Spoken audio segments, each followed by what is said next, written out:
ఈరోజు బైబిల్ అధ్యయనం కీర్తనల గ్రంథము 25వ అధ్యాయము 22 వచనాలు చదువుకుందాం. ప్రార్థన. మిక్కిలి ప్రేమ కలిగిన దేవా, నీకు వందనాలయ. చదువుతున్నటువంటి లేఖనములలో మాకు జ్ఞానాన్ని అనుగ్రహించండి. ఆమేన్. యెహోవా, నీ దిక్కునకు చూచి నా ఆత్మను ఎత్తికొనుచున్నాను. నా దేవా, నీ యందు నమ్మిక ఉంచియున్నాను. నన్ను సిగ్గుపడనీయకుము. నా శత్రువులను నన్ను గూర్చి ఉత్సాహింపనీయకుము. నీ కొరకు కనిపెట్టు వారిలో ఎవడునూ సిగ్గునందడు. హేతువు లేకుండానే ద్రోహము చేయువారు సిగ్గునందుదురు. యెహోవా, నీ మార్గములను నాకు తెలియజేయుము. నీ త్రోవలను నాకు తేటపరచుము. నన్ను నీ సత్యమును అనుసరింపచేసి నాకు ఉపదేశము చేయుము. నీవే నా రక్షణకర్తవైన దేవుడవు. దినమెల్లా నీ కొరకు కనిపెట్టుచున్నాను. యెహోవా, నీ కరుణాతిశయములను జ్ఞాపకం చేసుకొనుము. నీ కృపాతిశయములను జ్ఞాపకం చేసుకొనుము. అవి పూర్వము నుండి ఉన్నవే గదా. నా బాల్య పాపములను, నా అతిక్రమములను జ్ఞాపకం చేసుకొనకుము. యెహోవా, నీ కృపను బట్టి నీ దయ చొప్పున నన్ను జ్ఞాపకముతో ఉంచుకొనుము. యెహోవా ఉత్తముడును యథార్థవంతుడునై ఉన్నాడు. కావున తన మార్గమును గూర్చి ఆయన పాపులకు ఉపదేశించును.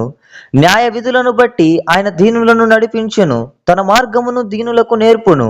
ఆయన చేసిన నిబంధనలను, ఆయన నియమించిన శాసనములను గైకొను వారి విషయములో యెహోవా త్రోవలనియు కృపా సత్యమయము వలె నున్నవి.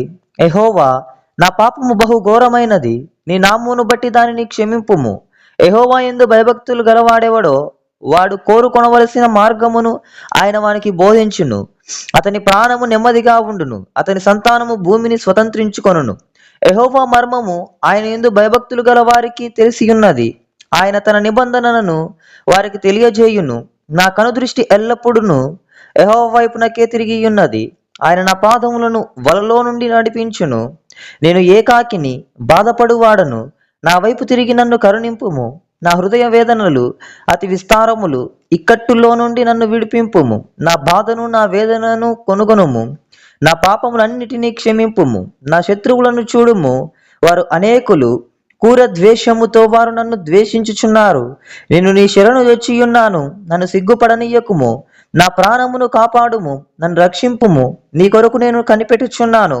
యథార్థతయు నిర్దోషత్వమును నన్ను సంరక్షించును గాక. దేవా, వారి బాధలన్నిటిలో నుండి ఇశ్రాయేలును విమోచించుము. ఆమేన్. ప్రార్థన. మిక్కిలి ప్రేమ కలిగిన దేవా, నీకు స్తోత్రాలయ. మాట్లాడిన ప్రతి మాటను బట్టి నేను స్తుతిస్తున్నాను, గణపరుస్తున్నాను తండ్రి. ఆమేన్.